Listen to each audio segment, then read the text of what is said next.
The Super Speedway Podcast is a Dream Bigger media production. For news, photos, show notes, and information about advertising on the podcast, visit www.thesuperspeedway.com. 3, 2, 1. Welcome to the Super Speedway. And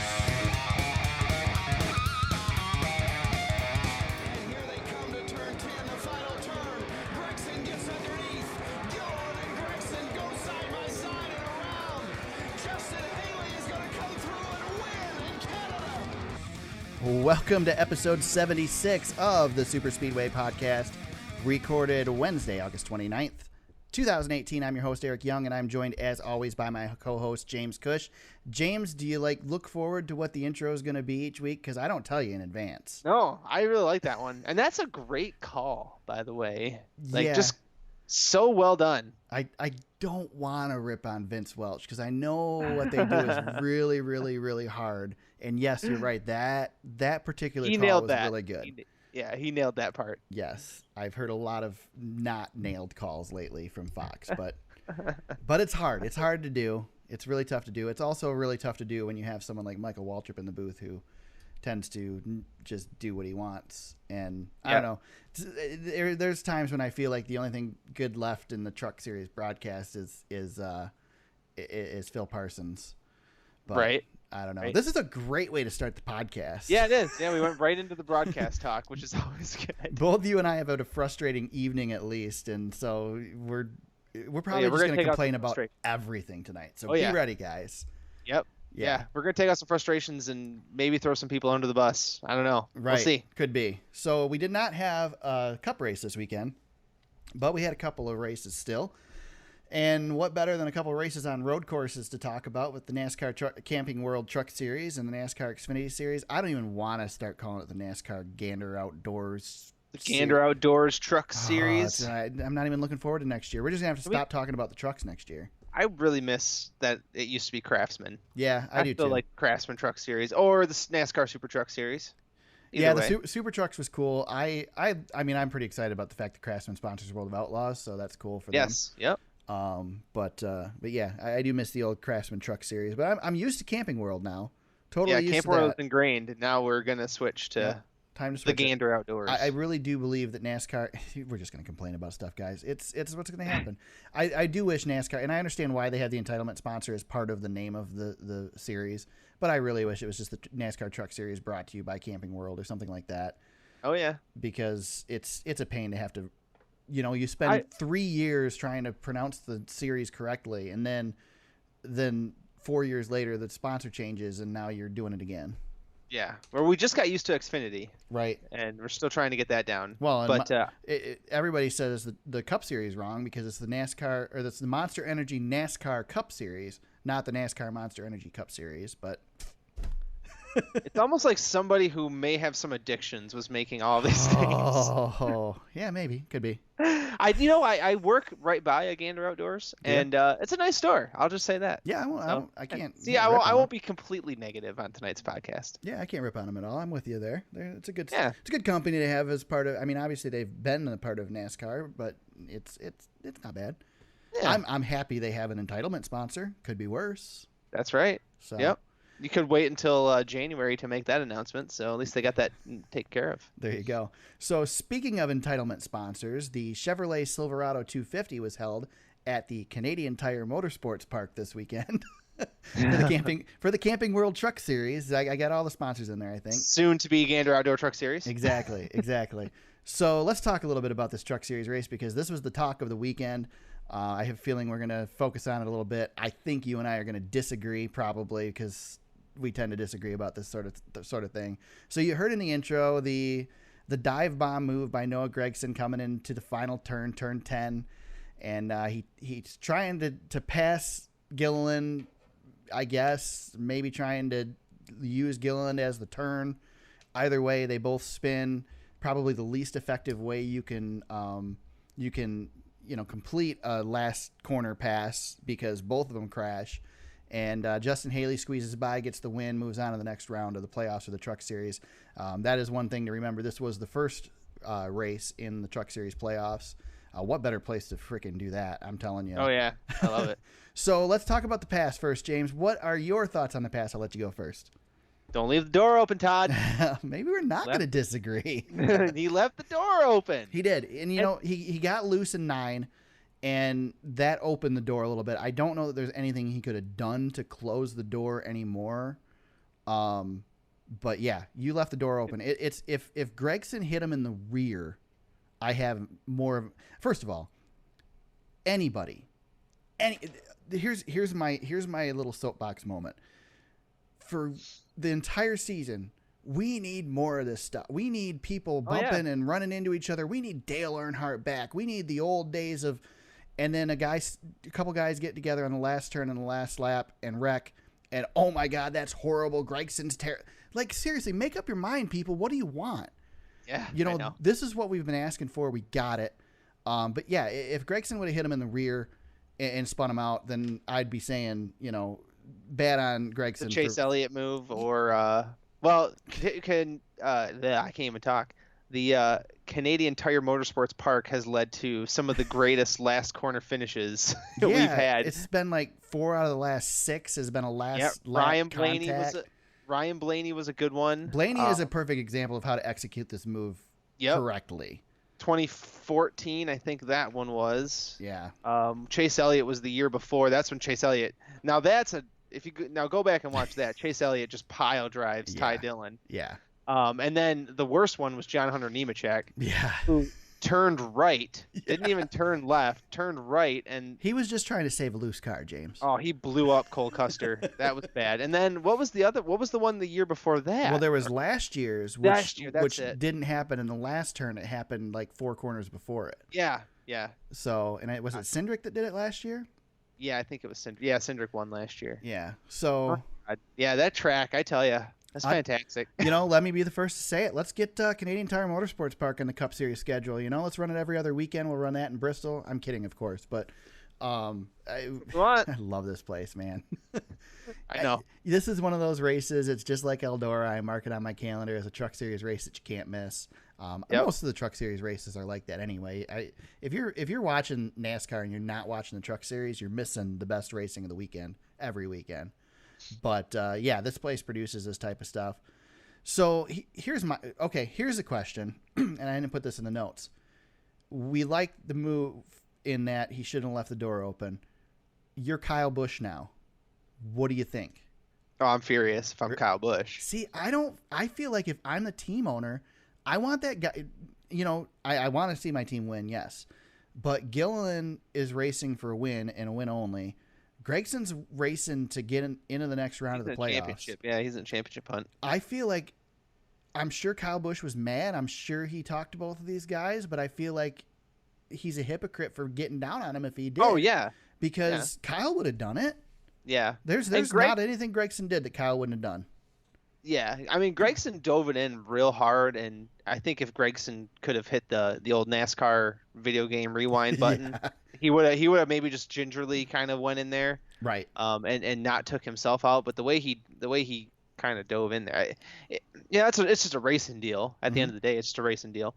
But yeah, if you're Kyle Busch, you've got 2 guys and you got a 1-2 finish, and then both your trucks are wiped out. Yeah, that's probably frustrating for Kyle. Yeah. As on the owner side, but as a driver, Kyle would have been, if Kyle's in Gregson's spot, yeah, he's going for it. Yeah, you got to go for it. That, and a lot of people, I saw tweets saying don't blame it on the point system, blah blah blah. But that is the point system. That's what we've created here, and that's not a bad thing. That's good. That's why this system is here. That's why this system is better than the old system.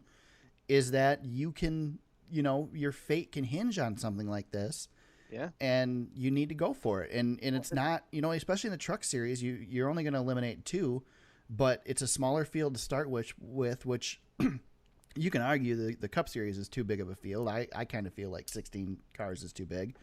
But at the same time, it gives those couple guys at the back of the 16 field a chance to make a move like this too and get in. So yeah. And I honestly don't think Gragson was thinking about points there. No. I think he was thinking purely for the race win. Definitely. And it was, I mean, yeah. I will give Todd Gilliland a ton of credit for an excellent post-race interview. kept his composure. Basically saying that he would love to go fight him, but he can't. But not being a complete idiot about it either. You know, I'm sure, he's coming to his first win. You can just imagine the adrenaline afterwards and what he wanted to do. And of course he took a couple swipes at him after the race on the track. And the last move, he kind of takes a swipe and then pulls off. And I'm guessing somebody was on the radio saying, don't tear him up any worse than you guys have already torn him up. Yep. So, but I mean, this is what we live for. This is NASCAR racing. This is what separates us from Formula One and IndyCar and those other series. Is we have fenders on the car so we can do this stuff. And dirty or not, which again, I don't think it was a dirty move at all. I think it was a dumb move, but I'm good with it. Yeah. And Gragson, still ended up with a top 10, but the problem for Gragson though is he ended up behind 5 other competitors, plus Haley locked a spot in. So I mean, race car drivers are gonna race, man, and these are younger guys. So I mean, I can't say that in the same spot I wouldn't have done the same thing. Yeah, this is where these guys come to learn. When you're making mistakes like that in the Cup Series, then there's a little bit more of a reason to say, maybe. But I mean, that's what this Truck Series is a place to learn this stuff. And I did hear some talk too. I'm trying to remember where it must have been on Sirius, because I think that's the only NASCAR stuff I've really listened to this week. And they were talking about the whole video game mentality that these guys, learn on iRacing. They do this iRacing stuff, and maybe it might have been on Race Hub. But anyway, they were talking about how there's so little risk in the video games and stuff that you can hit the reset button. Of course, you can't in iRacing if you've ever played it. You can't do that. You actually lose iRacing and stuff. You can't do that. Right. But that also might make it to where these guys are more willing to make a risky move like that because they're used to making it in that game. You're not getting banged up yourself. You're not costing yourself money and equipment and whatnot. And physical pain. Yeah, exactly. Right. So. And just for the record, Gragson is still third in the playoff standings. Okay. So, and he's got a nice little cushion, so he's doing just fine. That's the only argument I would really have toward not making that move is he's going on to the next round anyway. Yeah, he's good. He's in good shape. He wasn't going to lose out in this round, so to make a risky move like that just to get in the next round is kind of not if that a real move good would have cost him, 15 spots instead of 8, then you're talking that's a little different. And that moves him a little bit closer to Crafton, who's right behind, or who's 23 points behind him. So that's a pretty good cushion. That's basically half a race right there. So he's good. Now, as they're coming down the backstretch there, and he's within 3 to 4 car lengths. I don't know. Did you watch it live, or did you just watch highlights? I watched the truck race in snippets, but I caught this part. I caught the end. So as they're coming down that straightaway and heading toward that turn, and he's sort of within reach. I mean, was there any doubt in your mind that he was going to run into him? No, we knew. Like we said earlier, we've seen it before. Yeah, this happens all the time at this racetrack. It's like what is required at this racetrack. Yeah, it's like not only that, but we also set it up with a green-white checker at the end just to make sure it happens at this racetrack. I mean, seriously, let's have the second stage just go to 2 laps to go, and we'll throw the caution and then restart it. So we have this every time. All good. Yeah. I mean, it doesn't seem like we need it, but if I'm in the Truck Series next year and I'm getting down to the end of this race, I want to be in second place. Yeah, definitely. I don't want to be in first. No. Because the first place guy, and I think that's the part that makes this track so good, is it's so technical that the first place guy has to take I guess patience is the word I'm looking for. I don't know. They go a little more gingerly than the guy who's in second, who's just slinging it out there and making all these huge gains. I mean, if you see the guy in second always make the huge gains because they can gauge off what the guy in front of them is doing. So there's a lot of passing points on this track, and there's also a lot of slow points where you get close enough that it might not be a passing zone if not for using the bumper. But this track really encourages using the bumper for sure. Yes. And it's just, I mean, I'll tell you what, like I said, I was joking, but I could race this track, do this, like take the Truck Series. We'll run Eldora one week. We'll run Canadian Tire the next week. Back and forth just the whole season. Let's just do that. It's good. It's excellent. And I mean, let's talk about the race overall. You said you watched it in snippets. I watched the whole thing. The whole race was like this. I mean, the whole race was excellent. There was not Yeah. a point. The only points in this race where I was, not completely enthralled were caution laps, which we had a lot of them because of the contact and stuff. But I mean, overall, this track is just excellent. Yeah, it's a perfect NASCAR track. Definitely. It's that last corner is just perfect. Right. You can't have a better corner than that where they have to come into a hard braking zone, and it's a place where you can make a huge gain. Well, and you got a left and a right turn. Yep. So no matter where you're going to have the advantage on one of those two turns if Correct. you're side by side. It's basically Watkins Glen's last two turns, except condensed into a smaller area to make contact necessary. It's like the short track version of the Watkins Glen. It really is. Honestly, Yeah. that's true. This track is like the short track version of Watkins Glen. Yep, it's the Martinsville version of, like, if Watkins Glen's Daytona, it's the Martinsville. Yep. And, I joked about bringing the Cup Series here. The Cup Series is never coming here. This track cannot support the Cup Series. They'd have to put so much money in to do it. And same thing with, we're going to talk about Road America real quick here, too, in a second for the Xfinity Series. Another track that there's no way the Cup Series is coming there. But two great tracks. Awesome to have them on the NASCAR circuit. And I don't know. I guess I don't have much else to say about Canadian Tire. Let's. I did want to bring up Spencer Gallagher, because Spencer Gallagher finds out that he's going to drive the 25 truck this weekend at Canadian Tire because of disagreements and issues within the team with Dalton Sargent. Dalton Sargent moves on, and so Spencer Gallagher is already to jump in the car, and then he hurts his shoulder and doesn't get to run the race again. What is going on with Spencer Gallagher? Don't know, Like, man. He's been supposed to be coming back for months now, and now he's past the. I know he said he has an injury, quote unquote injury, but man, they keep taking him out of the Xfinity car too. Like this week, Chase Elliott's running that. Yeah, Bill Elliott raced He's it been last weekend. Yep.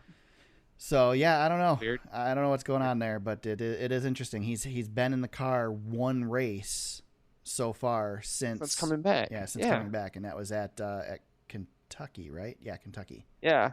I wonder if the other drivers are bringing in outside sponsorship or something, and that I don't know. It's just a weird situation. I'd like to know more. It's been Allegiant on every car he's been supposed to drive. Yeah, it's Allegiant. Yeah. So, I don't know what's going on. Maybe I don't know. Yeah. I don't know. So we also had the Johnsonville 188 Road America on Saturday. Justin Allgaier gets the win there. Allgaier is like peaking at just the right time in the season. Yeah, he's looking real good. It's looking really good for him in junior motorsports this season. James, you get a chance to watch this one at all?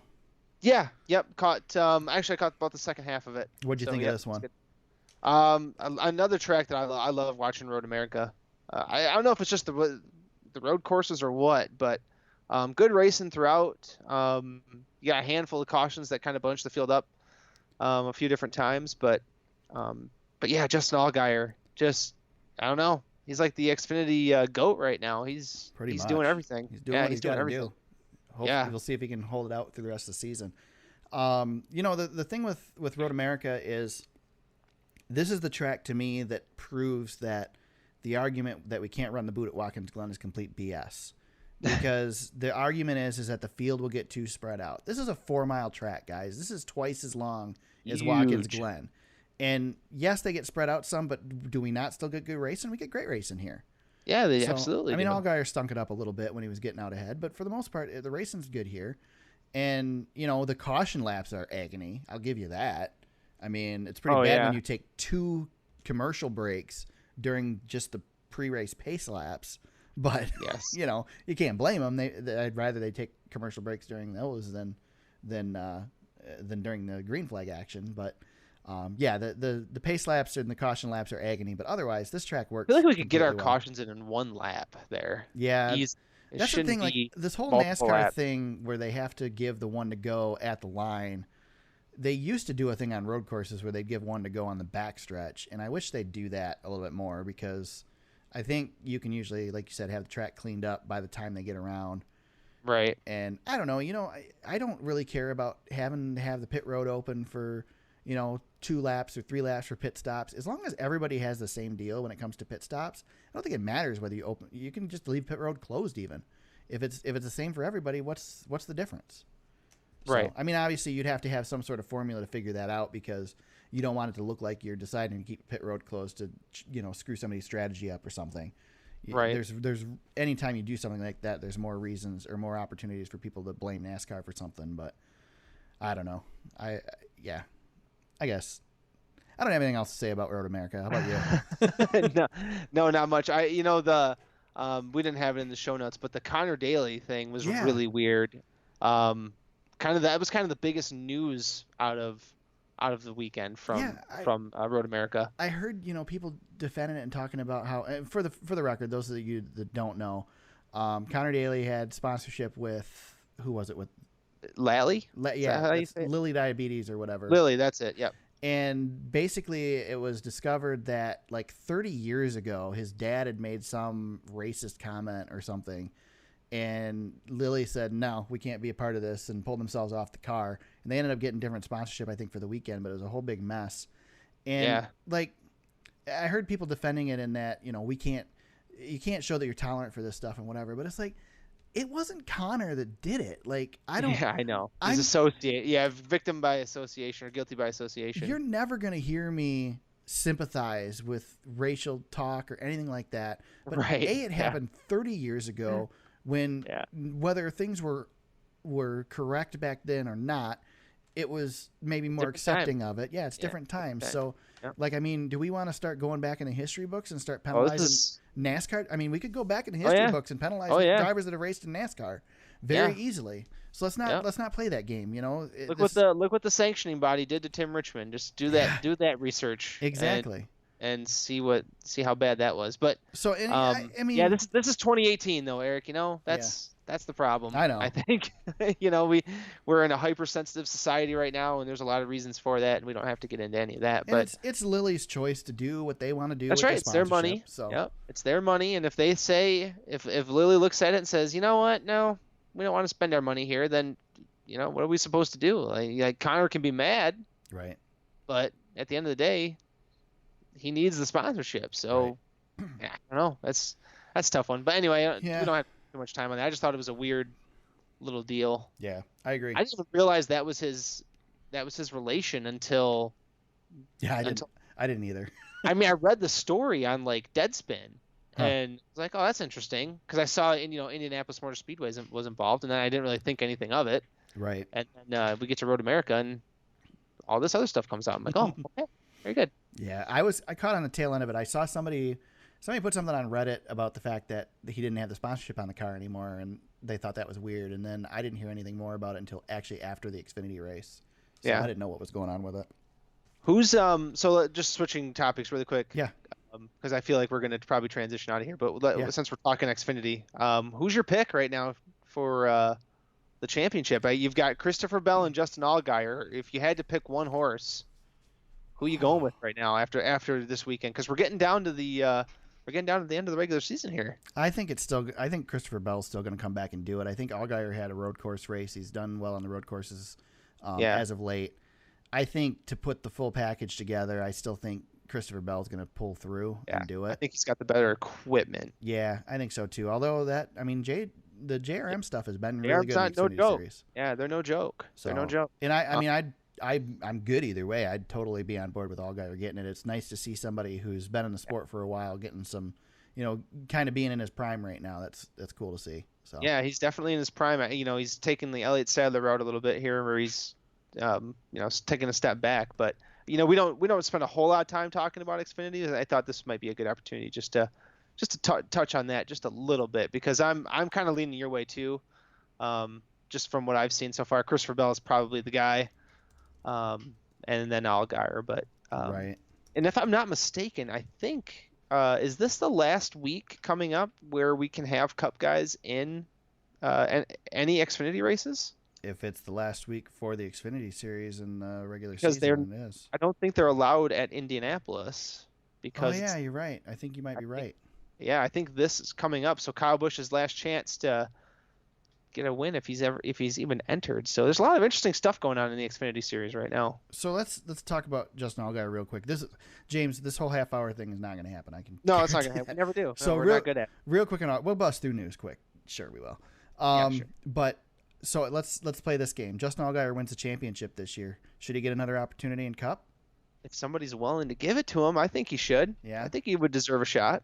I mean, he ran Cup Series over the course of 4 years.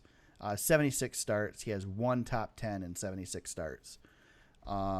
course, the Xfinity Racing. Series, 9 wins in 263 starts over 9 years, and the majority of those have come the last 2 years. Okay. So, Yeah, I mean, he was racing for Harry Scott that whole time, and Harry was trying to make the step up, and Right. then it all kind of blew up at the end there. Yeah, gosh, I don't know. it'd be really interesting to see somebody step down and then be able to get a chance to step back up. That would be really Yeah. cool to see. I'm trying to think if anybody's ever done it. Has anybody done that successfully? Mark don't- Martin? Maybe? Yeah, but Martin, Way back? no, he doesn't. That's way back. Yeah, he doesn't count. Yeah, But you're 'cause right, he did back to- though. He did. He had to go back down to ASA Yeah.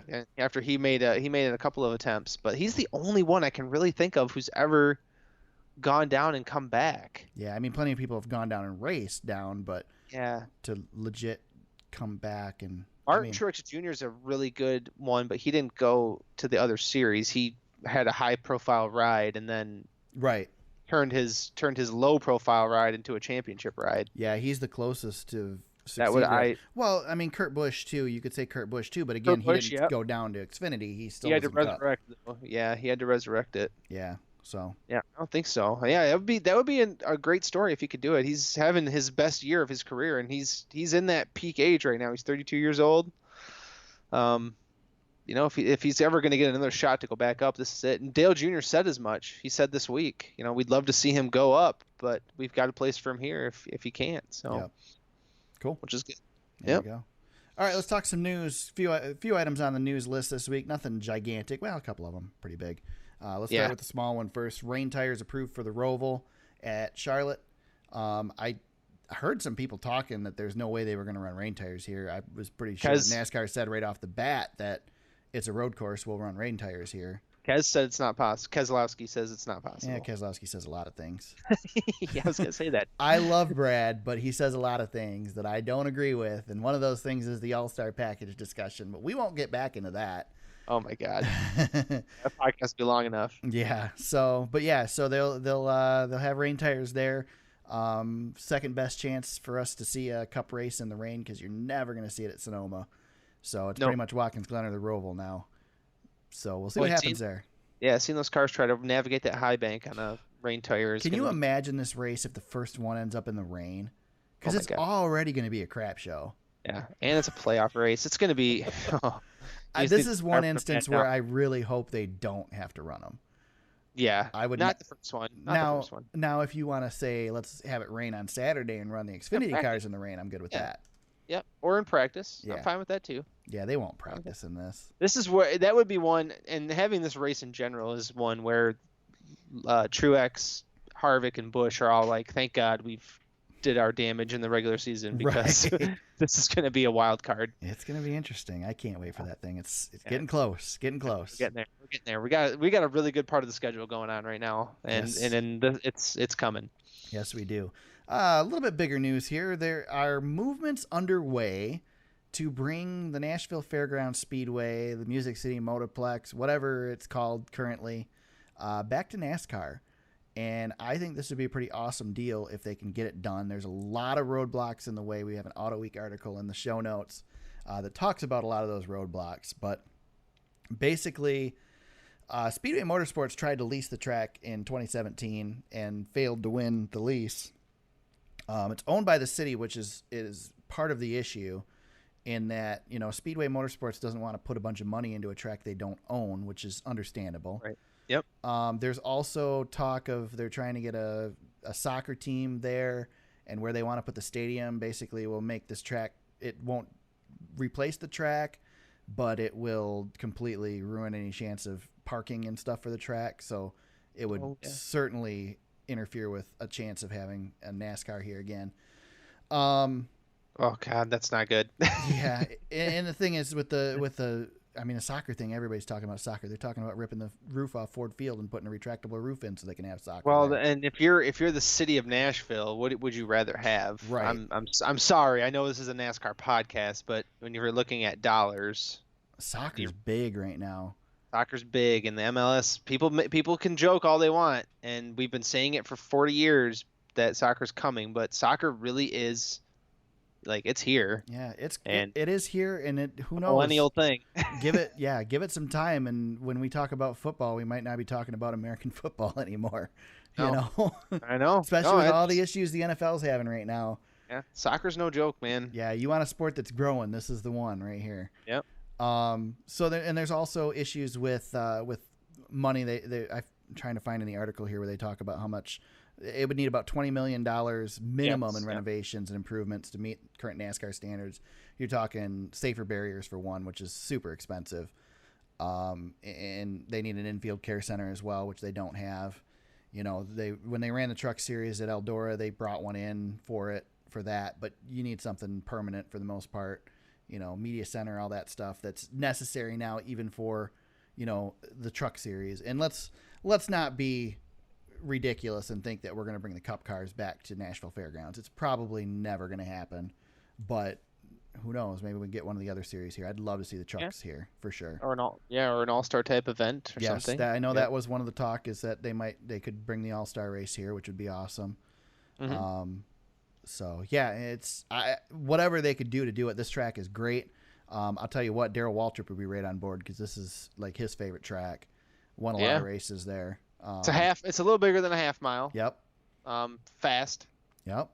High banks. It's kind of like a Bristol. I don't want to say it. Yeah, it's not quite Bristol, but it's not quite the speed of Bristol, but the excitement is there for sure. It's a little. I think it's a little more cramped than Bristol, especially with the renovations that Bristol's made over the years. But more short tracks. Yes. Want it? Yeah, we need it. We need to get the truck series back there at least. You know, get those on some more short tracks. Yes, sir. I heard somebody on Dave Moody's show, and Dave was just screaming as he was saying it. Said, you know, if we can't get that fairgrounds thing to work, there's another really nice mile and three. Oh, jeez. Like, it's like, no, it's disappointing they built Nashville Superspeedway, and it's a really nice looking track, but that track sucks. And the last thing we need is a Cup Series race or any NASCAR Series race on another 1.5-mile race. I love when you're so blatant about it. Like, you're just... There's one race that was good there, and that's the one where Robbie Gordon and Kyle Busch and, I don't know, 4 cars wrecked on the backstretch, and Michael Waltrip snuck by to win. It was the only race that was ever good at Nashville. Well, Michael Waltrip winning is a landmark moment. Right, exactly. Well, it was the Xfinity Series, though. That's not as landmark. Well, and if they ever brought that track back, Carl Edwards might come out of retirement because remember that time when we were calling him, because everybody thought they were good at nicknames and they were calling him Concrete Carl. Yeah. Because that he would just win on all the concrete tracks, and that one was part of that. Well, that was one of the infamous "We Hate Kyle Busch" moments too, when Kyle tried to break the guitar. Oh my God, that was really bad. I'm sorry, that was really bad, Kyle. I thought it was, the reasoning for it was cool. The reasoning for it was he wanted everybody on the team to have a piece of the trophy, so he wanted to bust it up and do it. But plus, he wanted to be a rock star and break a guitar. But he found out that the guitar is a lot stronger than what he expected, and he couldn't break the dang thing. And it was beautiful. Like Sam Bass. Oh yeah, man, that's the biggest thing. Is it wasn't. To me, it wasn't the guitar; it was the Sam Bass. The Sam Bass artwork, yeah. And Sam was pretty disappointed. Again, go to YouTube and look up Kyle Busch Guitar Smash. Yes. It's pretty cringeworthy. It is very cringeworthy. Definitely, I do agree with that. Ben Kennedy says he's interested in a future role as the NASCAR CEO. He is maybe possibly. Maybe possibly. Yeah, he wasn't real committed to it. But he is currently, what the heck is his job with the Truck Series? He's the manager of the Camping World Truck Series. Yep. So interesting to see him. You know, somebody that tried his hand at driving and moved into the administrative side of things. And you know, I kind of felt like Ben had the deck stacked against him a little bit in the Truck Series when he was racing, because everybody's gonna, you know, either he's a France and he should be good, or he's a France and he's getting special treatment. You know, it wasn't. And plus, he wasn't young spectacular. Still. Yeah, he's so young still. Yeah, definitely. There's definitely a lot of 26. room. Yeah, 26 years old. Yeah, a lot of room for him to grow into that role, and another person in the family to maybe take that role in the future. So not really a whole lot to talk about here. Well, yeah, but if anybody's got the view, like, he's a driver. Yep. He's a millennial. He's young. Yeah. He's young. Like, if anybody can kind of maybe relate to, that's the hard part though. That's, Ben Kennedy doesn't come from a normal race fan household either. So to say that he can relate better to the fan is a stretch, but still, Right. he's probably a better fit than most. He obviously needs time and he needs to work maybe 5 or 10 other jobs before that, but I could see it maybe down the road. Speaking of millennials and NASCAR, and I'm going to go on a little tangent here. Uh-oh. No, it's not an uh-oh moment. So Okay. I don't know if you're familiar with the trend, James, of millennials like to go on like YouTube and these streaming sites and watch people play video games. Oh God, Like yes. it's a really big thing. And I'm not saying that I've never done it, like to go see what a game looks like, because I'll do that before I, drop $60 on a PlayStation game or something. I'll look and see if it looks like it's worth playing first. But I won't sit there and just watch live streams of people you playing won't Twitch. these games. Yeah. Now, on that note, though, one thing I have started doing is I follow the iRacing YouTube channel, and they post recaps. They do their different iRacing series. They've got some World of Outlaws series they do. They have a NASCAR series that they do. Yep. And I'll watch the recaps of them, and I have even popped in on live because they do a live broadcast. Yes, with they these. do. Yeah, I watched it yesterday. And I'll tell you what, it's like watching a NASCAR race. I mean, Yeah. and it's gotten to the point where now I hear these guys' names. Ray Alfalla jumps out in my mind right now. These guys that to me are NASCAR drivers that are racing in this series because I've heard their names so many times, in these recaps and stuff. And I'll tell you what, if you're looking for some NASCAR during the week, check out the iRacing channels and check out the series. It's pretty neat. They do it live on YouTube. Pretty And interesting. yeah.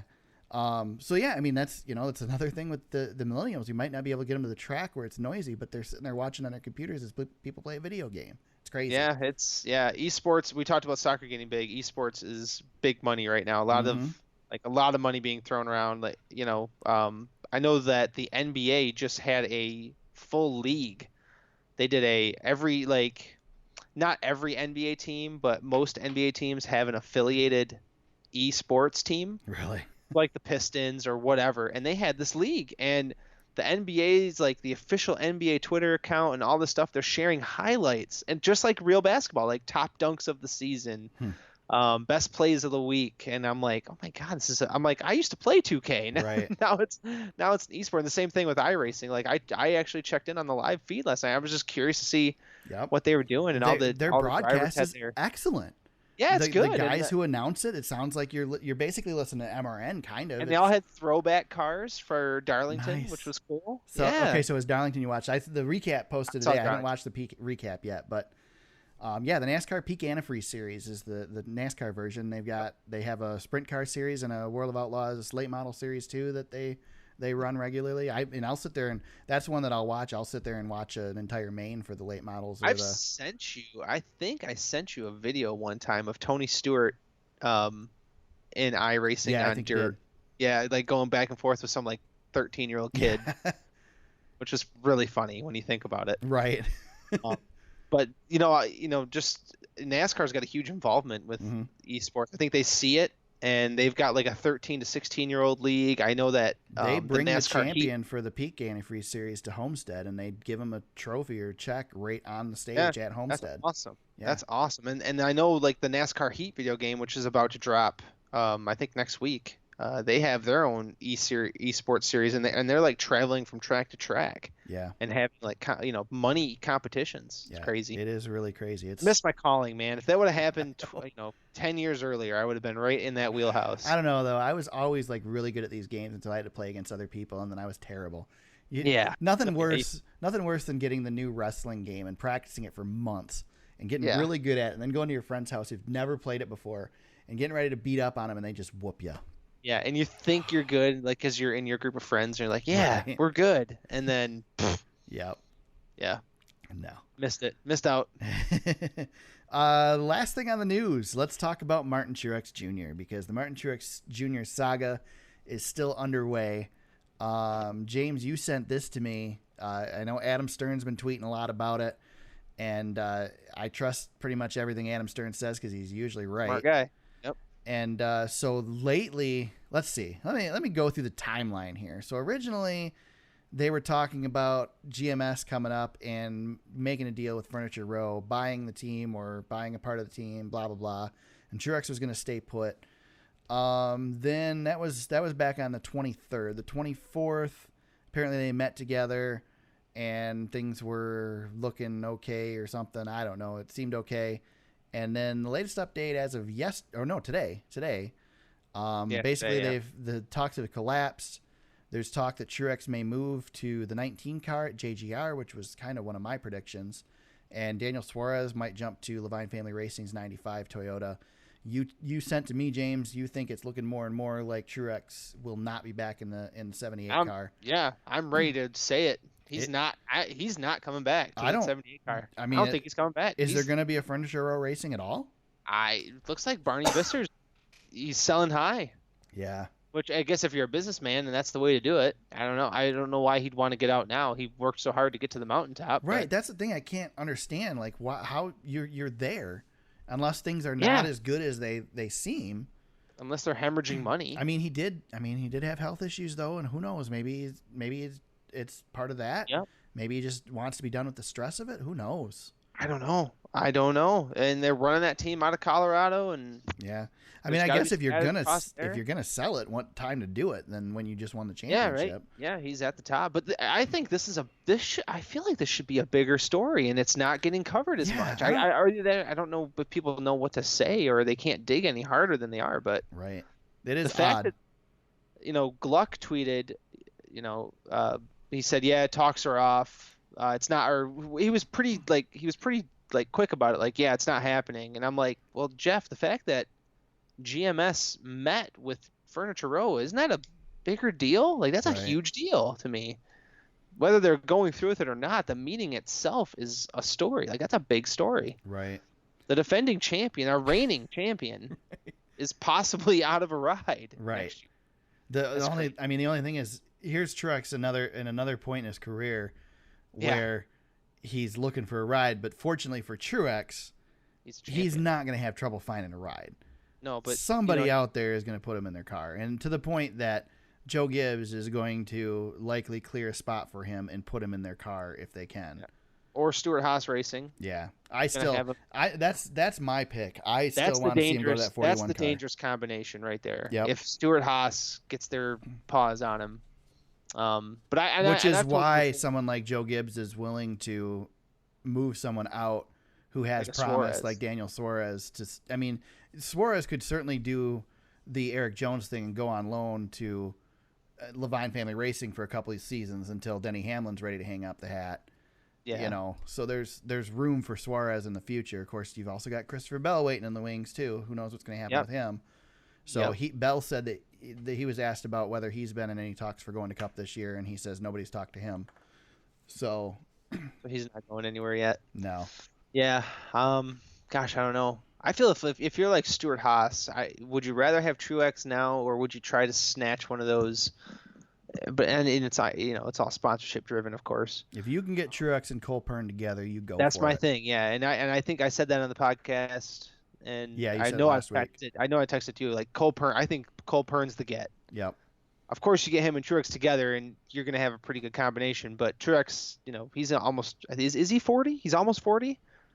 He's right. He's right there. Yeah, he's up there. He's right there. Yeah, I think he's 38 or something. He's in that age range. But if you can nail down Cole Pearn and get him in your organization, that's a huge win. Because look what he's helped build over at Furniture Row. And there's a lot of people that are, can take credit for it, but he's probably the biggest slice of the pie. Martin Truex Jr. is 38. Yeah, so he's not.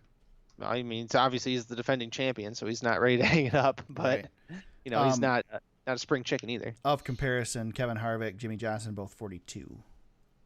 Yes. Okay. So there you go. And Denny Hamlin's probably in that area too. He's probably 36-ish somewhere. So there's a couple of guys that are kind of in that area. So Denny's not going anywhere. Right. Either. So yeah, Suarez is gonna have to move. Denny Hamlin's 37. Jeez, man, that makes me feel old? I know. And then Denny Hamlin first started. And then here's Kyle Busch, 33. Kyle Busch, and he's got the best resume of anybody. So much time left for him to just rack things up, man. Yeah, he's so young, dude. could win 300 NASCAR races. Yeah, You believe that? it's I can't crazy. believe that. It's great. Well, they're gonna make sure that number isn't gonna get real high because of Xfinity and we didn't talk about that. We can talk about the let's finish up the Truex conversation. We'll talk about the new requirements for the Truck Series and the Xfinity Series next year. For Yeah, that's Cup a good one. drivers. Yep. So, anything else on the Truex deal? I mean, that's, No, I don't think he's not running that 78 car next year. It's yeah, not happening. I'm with you. I don't think he's back.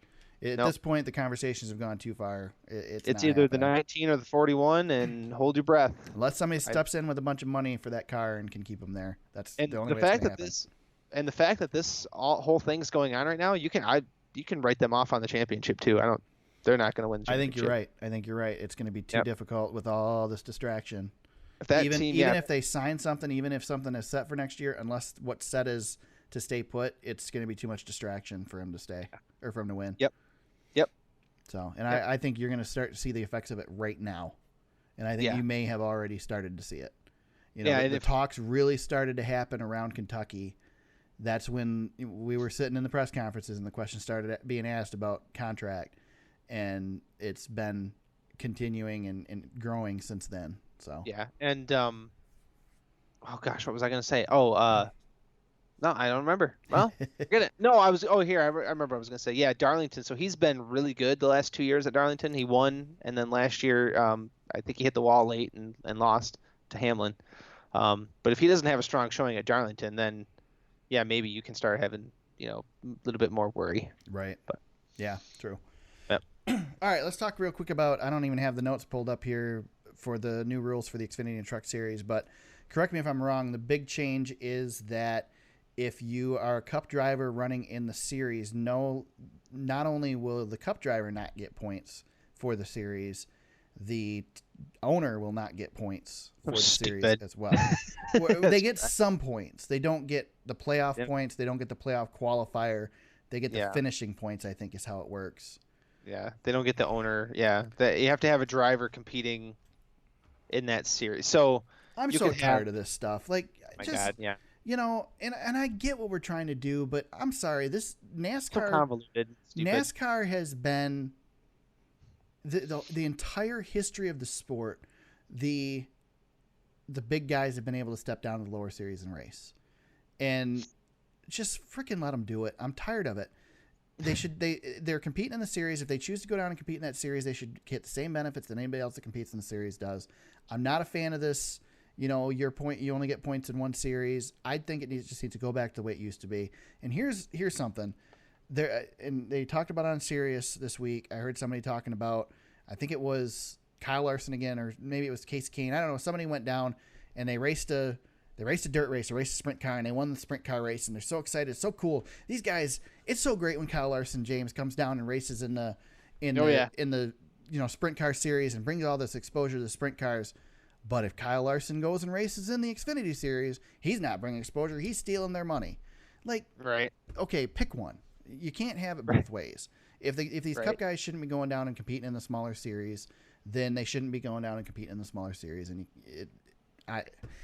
I'm frustrated with it, And I'm a Kyle Busch fan, Yeah. but it still bothers me when Yeah. Kyle wins all the time. But that's racing. Yeah. It's just how I it like is. I like the limit. I don't. I don't want them to take any more races away. That's crap. the thing. They've Total taken crap. they've taken too many races away. I do like Yeah. that there's a cap, and I also like the fact that drivers who are eligible for the playoffs, keep the Cup guys out of there. Let these guys run for a championship. That's fine. I don't mind the playoff thing, and I also don't mind the dash for cash. I like having just Xfinity cars Xfinity drivers in the dash for cash. I'm good with that. Yeah. But Yeah, this is just one of those where the fans, the NASCAR bent their will to the fans, Mhm. and this is one of the fan wins that doesn't matter. It's just annoying. yeah, You and I, we disagree a lot on the Xfinity thing, but I'm with you. Like, if these guys want to run, then who are we to stop them? Like, right. I And don't you use the argument of that the top guys It's in the Yep. major leagues don't go down and play in the minor leagues, but Right, they yep. can. yeah, they could. Yeah, That's what the They minor rehab- leagues is they for. rehab, Exactly. yep. So in baseball, they do rehab stints and things. Yep. yeah. So Yeah, it's just not. It's not like they're not doing it for the fun of it. Single They're day. doing it because they Yeah. have to. Yeah, they're doing it for like a rehab thing, but it's not. But yeah, you're right. No, they go up and down, and Right. NASCAR drivers have been doing the same thing for a long time. That's why I don't get super disgruntled about it. It's Well, the I other don't mind if argument that Kyle. No. the other argument that I have too is like, okay, so let's say next year that Jimmy Johnson's struggling in the Cup Series this year. Next year he's done with the Cup Series. He's going to go down and run in the Xfinity Series. Well, he shouldn't be allowed to do that. If that's your argument that these Cup drivers can't go down there, maybe he doesn't compete in the Cup Series anymore, but you're still saying he can't go back a series, then he shouldn't be able to do that, and then now you ruin the series. So I don't know. It's too much. We're worried too much about Too it. many and rules. just- Yeah, there's too many rules. I know we do. All worry it has to about- do with is the fact that Kyle Busch wins a bunch of races there. Yeah, Kyle Busch, Because Kevin Harvick. nobody was complaining when Mark Martin was setting records in the Xfinity Series. No, and there's just been guys along the way that have done it. Mark Martin, Yep. Kevin Harvick had his run. Carl Edwards. Yep. People weren't Kevin complaining about Kevin Harvick. People weren't complaining about Carl Edwards. It's Kyle Well, Busch. yeah, and Kyle Busch. Well, Kyle Busch was the People He's hate the Kyle internet. Busch. He's the internet generation of that. Yeah. Yeah. Yeah. All right.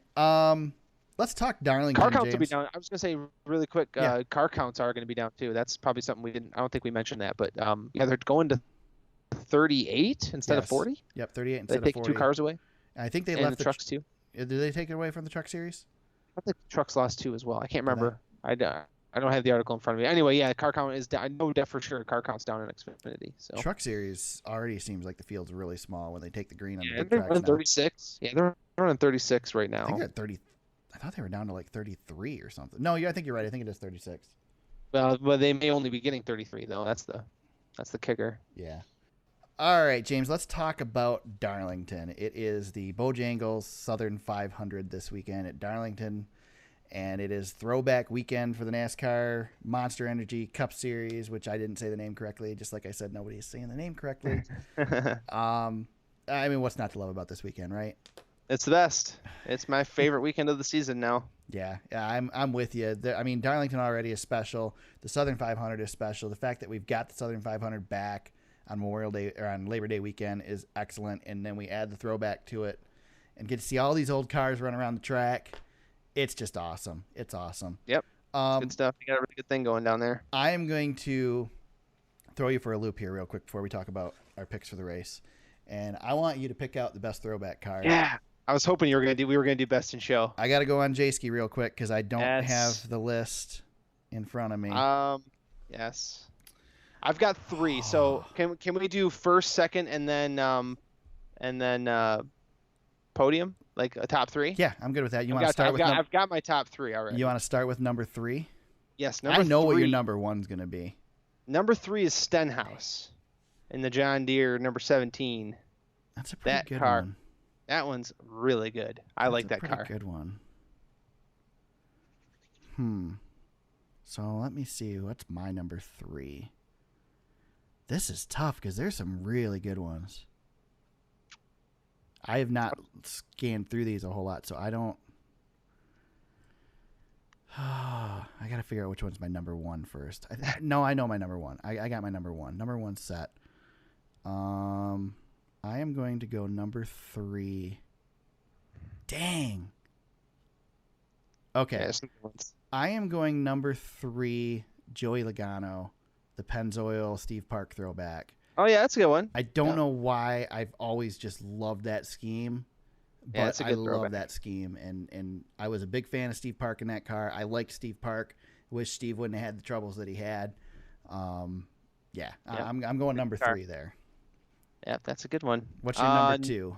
Number 2, I'm having a hard time because I know which one I want to say is number 1, but I just have number 2. I'll go with Byron Okay. because you can't. This is you can't funny. not- We're gonna pick completely different cars. Yeah, Totally. I have to go Byron, and one of my big bonus points is if you have the scheme that is exactly right with the number. So the Yeah. fact that he's running the Rainbow Warrior 24 is, I know we've seen it before, and I don't care. Yeah. It's still a great scheme. That when you is go back. true. I'm with you, and I'm not doing well.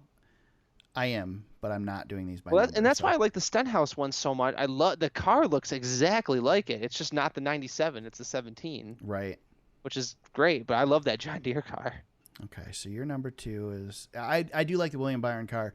I think the problem for me is that it was so recent that we saw that car. Yeah, we did just see it. Yeah, and that's the problem. That's the My one. number 2 is Matt DiBenedetto's Oh yeah, X-Side throwback, the Jeff Burton X-Side Lightning Yeah. Bolt throwback.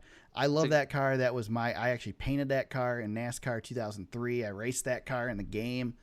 The X-Side cars, several of them were my favorite cars. yeah. The only- Bodine had some good ones. Yeah, the X-Side schemes were generally good until they started putting the pink front end on them. But before that, they were really good. And so if somebody had a Ray Bestis scheme, I would be picking that as my Oh top yeah, that's scheme. a good one. Yeah, the old Jeff Burton. Otherwise, I'd go with this one as my number 2. What's you got number 1, James? What's your Yep, number I'm 1? obligated I know who it because is. I already said it. It's Kyle Busch, man. Yeah. It's one of my favorite. When I was a kid, Ernie Irvan was my dude, and seeing that Skittles car takes me back. Man, I have an Ernie Irvan Skittles flag hanging up downstairs. That paint scheme. So that's my number 1. So what made you become an Ernie Irvan fan? Was it because you were a Davey fan, right? I liked Kyle Petty back Okay. in the day for a Really? little while when I was The really heck you like when I was Kyle really Petty for? I had my I like Kyle the mellow yellow car. Exactly, and that's why I was a kid, and Days of Thunder was my first introduction, Yep. and then Kyle Page drove the Mellow Yellow car, so I was like, oh, this is Cole Trickle. Right. And then I got into Ernie when he took over. So Davey got hurt, and Ernie went to the 28, and that's when I hopped on board, and Ernie was Okay. my dude. That's what I was wondering. And I wrote, yep, I liked I Ernie rode when with he was in the Cole Wayne, 28 yeah. car, and obviously I had a lot of respect for Ernie. We were there, when he got hurt both times. We weren't at the track, but we were across the street. It was the weekend we were at the track.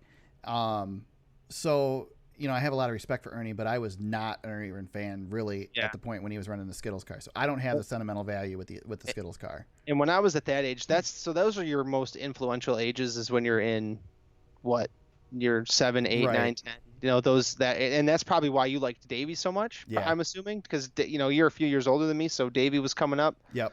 And when I was that age, Ernie Irvan was winning a ton, and he was really good Yeah. until '94 happened. Like, he was probably going to be a Cup Series champion. Oh yeah, And, definitely. he was there. That just team was starting to really calm good. down too, because he was getting over Yeah. the Swerve and Irvin days. Yeah, he was in his peak.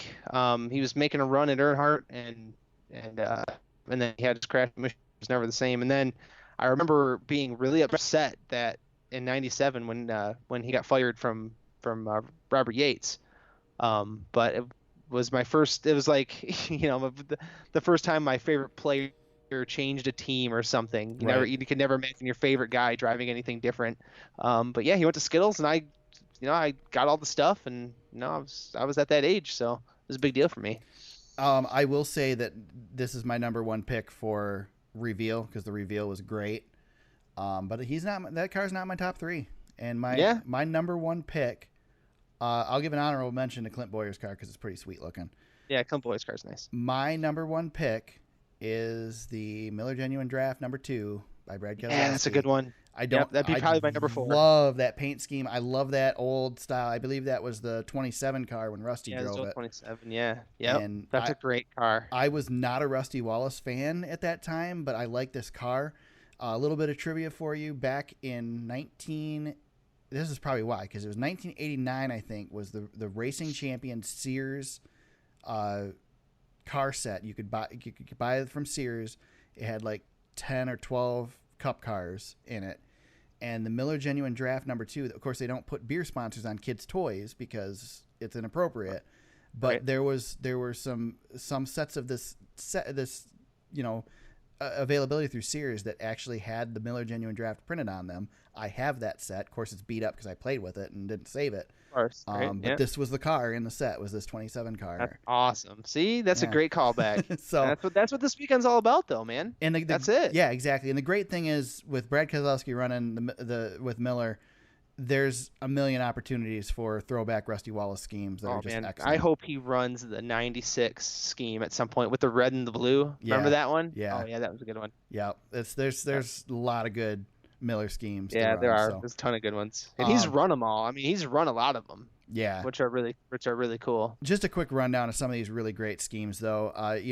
Ryan Blaney's doing a throwback to his dad, the Jasper That's a Engines good one. car. That's Yep. awesome. I don't like the look of the car, but the reasoning behind it is cool. Denny Hamlin's car, which FedEx did His on car their own. Great. Yeah. FedEx did that for him. That's great. I mentioned who did I mention? Di Benedetto. No, who was it? I don't freaking remember. Anyway, Neil Bonnet throwback for Ryan Newman. It doesn't look real spectacular, but it's kind of cool. The old 31. It looks kind of like the old GM Goodwrench car. Yeah. The Bush's Baked Beans throwback is pretty cool. I mean, all these. Kurt Busch is running his old 97. That's scheme. really cool. I give an F to the guys at Johnson. The Kyle Larson's team. I love the fact they're running a Davy scheme, but the colors aren't right. It screwed the colors up. I know. Yeah, I know. If you're gonna do it, do the colors right. I'm sorry. And Kyle Larson has the best throwback of all time. Yeah, he does. He does. Two of them. Last year's was really good too. When he ran the Silver Bullet. Yep. That was really good. That was a good one. Yep. When he ran Mellow Yellow. Oh, Jimmy's is good. terrible. Yeah, Jimmy. Come on. Corey on his rookie scheme. Corey LaJoie's running the Randy LaJoie throwback. That one's pretty awesome. Yep, I love Casey Kane's throwback, especially with his last season running the 9 car.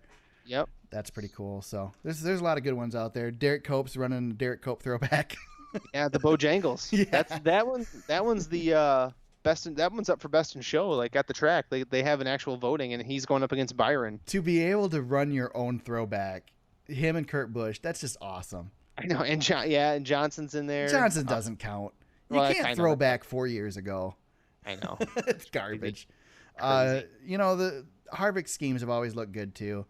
The Bush guys, they always do a good job with their schemes. Yeah. I really liked Hamlin's too. Hamlin's is right there for me because it looks just like his car. It's crazy. Yeah. It's really good. The way they stylize the number, it's good. Landon Castles is cool too. I like the old Miller High Life paint scheme. Oh, yep. That's pretty good. Neat. So good job with all those guys. So let's do our picks for the Southern 500 this weekend, James.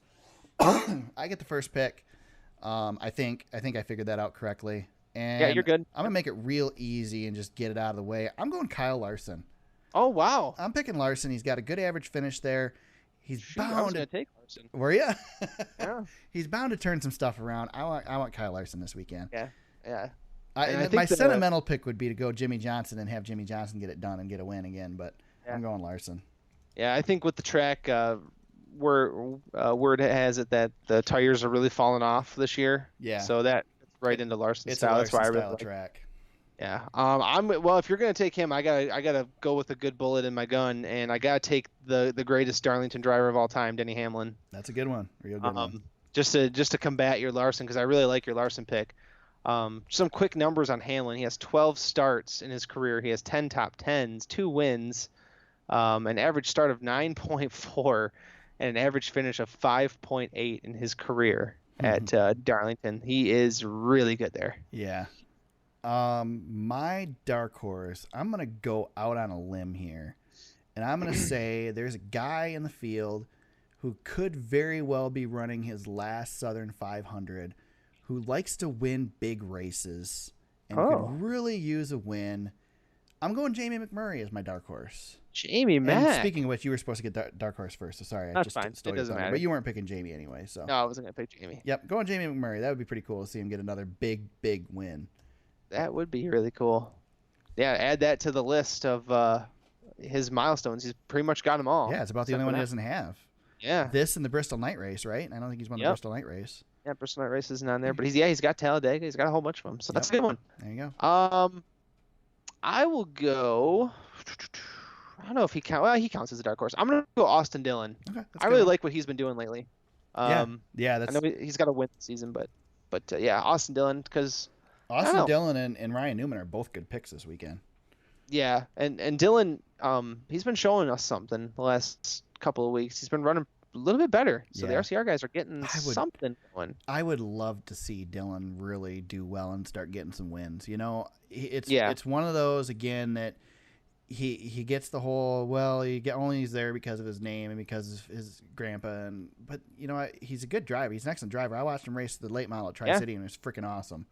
So I mean, I'd love to see him. I'd love to see him do it. Yeah, he's a good driver, and you know his career is probably more of a Casey Kane type. Yeah, I agree. You know, he'll win some races here and there, but that's okay.